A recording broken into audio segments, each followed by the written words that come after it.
Hello, ChatGPT. I just started a football manager save with Manchester United. Please give me a step-by-step guide to win the league my first season. Send. Now, in order to give ChatGPT a chance here, we're starting with Football Manager 2024 Basics. So no mods, no squad updates or transfer updates. And we're going to see if it could help us win the league in 1 year. What's ChatGPT's transfer policy? What's the tactic that ChatGPT thinks I should use? And what else does ChatGPT tell me to do? Their first step is assess your squad. It's also giving me this nice little ball here. Key players, Bruno Fernandes, playmaker, essential to most systems. That's true. Marcus Rashford, pacey inside forward or striker. Casemiro, ball-winning midfielder, great for stability. Rafael Varane and Lisandro Martinez, solid center back pairing. Oh, and one more thing. We're gonna ask ChatGPT to reassess the team in January and see if it can help from there. It's only fair. Weaknesses. Right back depth and quality, midfield depth, especially creativity and mobility, backup striker options if Højlund gets injured. True. Step 2, transfer window strategy. Sell Donny van de Beek, Harry Maguire, Scott McTominay, Anthony Martial, and Brandon Williams, if not part of your plan. Well, hey, I don't know what we're looking at me for. This is your plan, AI thing. Youngsters like Hannibal Mejbri, Amad Diallo should go on loan for development. Okay, we'll do that. Scott McTominay, transfer list.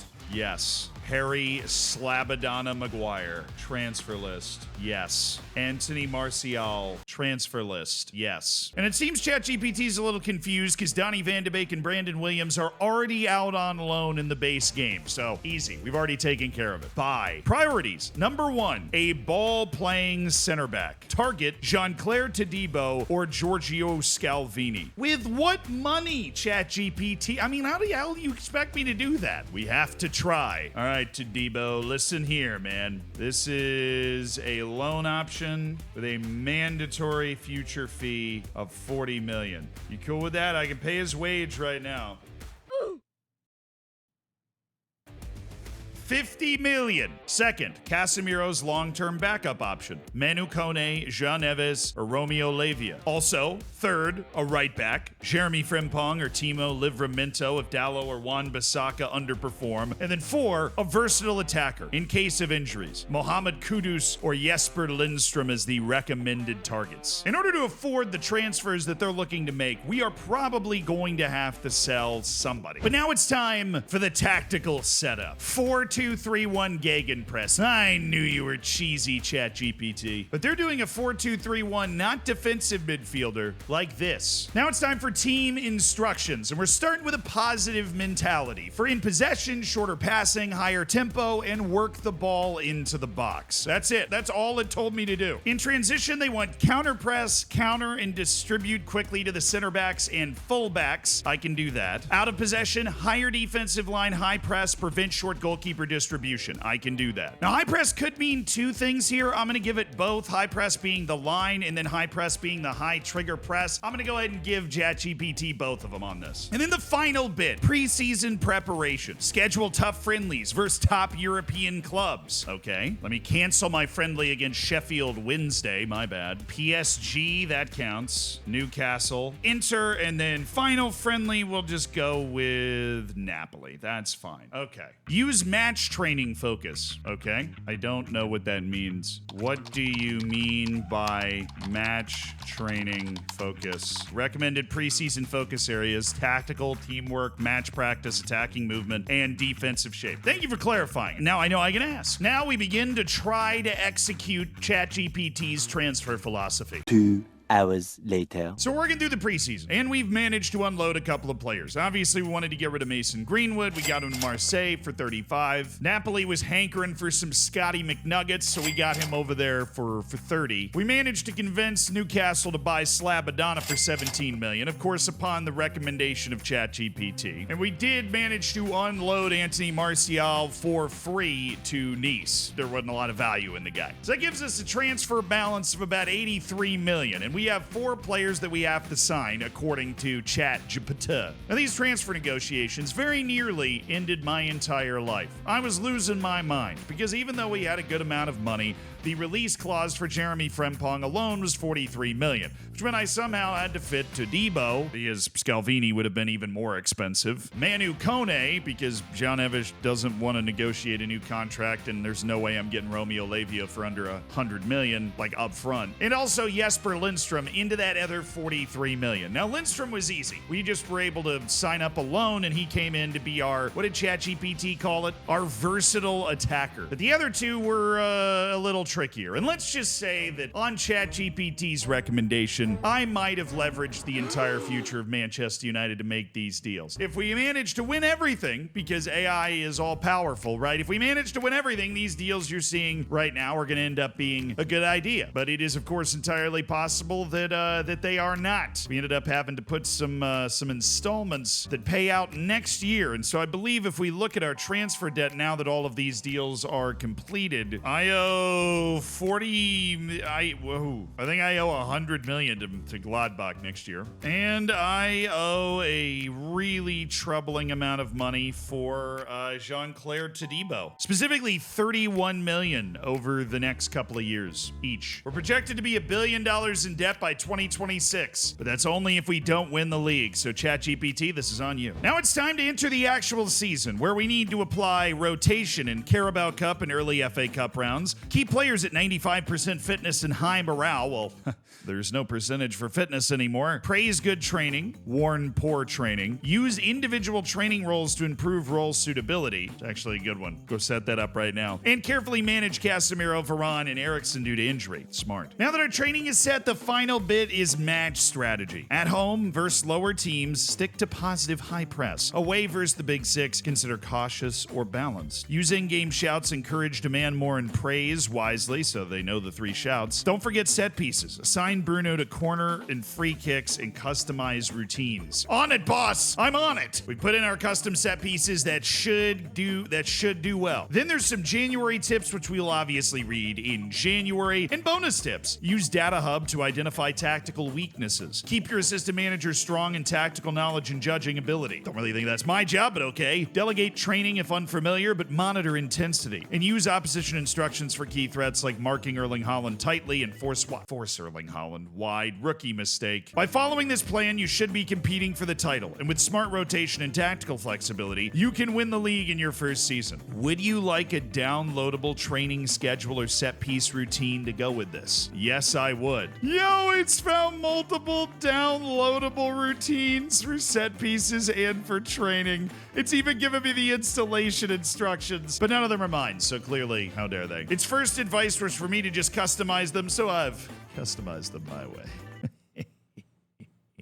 Our team is ready, and I have followed every single instruction from ChatGPT as well as I possibly could. Now, what's gonna happen? This is what our team looks like, so let's go. 6 months later. And I battled all the way through to January, and in chat, it's not good. It's not good. Yeah, look, I don't know what I expected from ChatGPT, but I didn't expect 10th. 10th is not great. Now, we have managed to make it to the Champions League knockouts. We're taking on Napoli and Scotty McTominay in the round of 16 of the Champions League. And we are in the Carabao Cup semifinals. So clearly this is, it's more of a cup approach. It's the Ange Postecoglou approach. Terrible in the league, but we might win something. But now that I'm in January, it's time for those January tips. Maybe they'll save us. Reassess injuries form, buy cover if needed. I don't think I can afford that. Consider loans for extra depth. Keep morale high. Rest tired players. Hold team meetings. And watch for AI teams falling off. Attack those games aggressively. AI on AI violence. Maybe we just ask it for help, because those tips aren't very good. I used your tips, and now I'm in 10 in January. What do I do? That's a tough spot, but you're not out of the race yet. A strong strong second half can salvage the season. Top 4 is still possible, and with momentum, maybe more. Here's a recovery plan. Use the data hub. Diagnose the problem. Look at XGs versus goals scored. Are you underperforming or just unlucky? Chances conceded. Are you leaking goals from where? And pass map, is the midfield disconnected or ineffective? Tactical reset. New system. 4-3-3 or 4-2-3. You already gave me a 4-2-3-1 before. Well, let's hit up the data hub. Let's see what it's got for us. Well, on the XG table, we're supposed to be 7th instead of 10th. So I guess we are getting a little unlucky. We're getting a little unlucky. So conceded per game is just above our expected goals per game. And we're giving up on average good chances because the opposition conversion rate's on the higher side for the entire league here. It also means that our goalkeeper, not great. Let's take a look at our pass map. Is our midfield disconnected? Definitely better connected with the right side than the left. That wingback role's doing a better job. So maybe we use that information the way the ChatGPT's telling us, and we switch to a wingback on support on the left side for the second half of the season. It's given us a few instructions: switch to hold shape, distribute the fullbacks, scale the mentality down to cautious, standard tempo instead, standard lines, mid block, press less often. Okay, they want us to try to be hard to beat. I don't know if I'm optimistic about this one. I think ChatGPT's overreacting. Bench underperformers and start players on good form or morale. Well, Bruno Fernandes and Mason Mount play every game anyways. Todibo is now getting more time in the first team, and he nearly plays next to Rafa Varane, and everybody else is in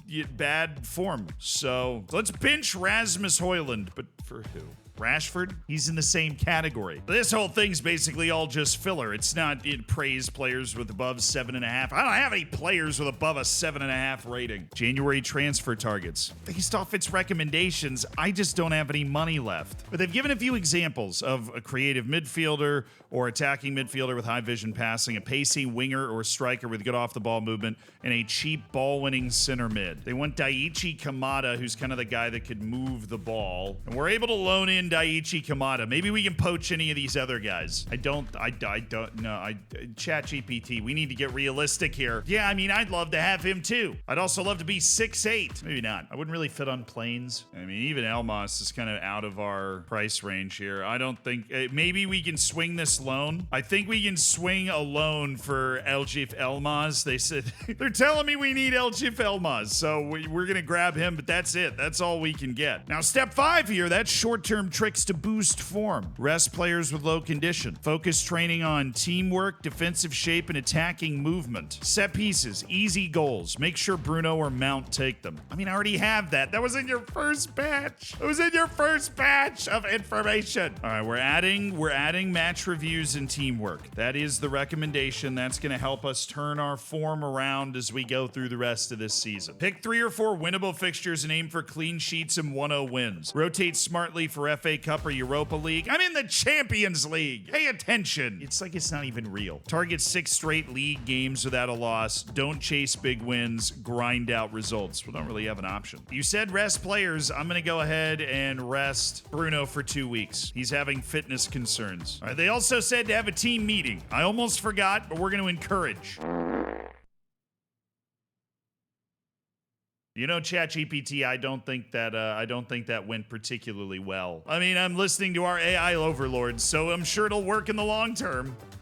Yeah, we're not going to be able to make the Eljif Elmas transfer work. Honestly, that's probably a good thing for ChatGPT's chances overall. But we did get Daichi Kamada, who clearly is going to be the guy that turns this whole ship around. 6 months later. And surprise, surprise, the changes actually kind of helped. We finished in 8th, just on the fringe of Europe, but certainly better than real life. So, I mean, the Champions League run ended in the quarterfinal against Barcelona, but that's still pretty good. The FA Cup run ended in the semi-final, which sounds great until you realize they lost to Bolton Wanderers, who went on to lose the final in Wembley against Arsenal 1-0. And runners-up in the Carabao Cup to Manchester City. So are we going to give ChatGPT a passing grade on this? No. We're giving ChatGPT a D+, because Manchester United is a pretty tough challenge, but ChatGPT didn't do an overwhelmingly good job here. Long story short, as developed as it might be, ChatGPT still can't handle the heat of Football Manager.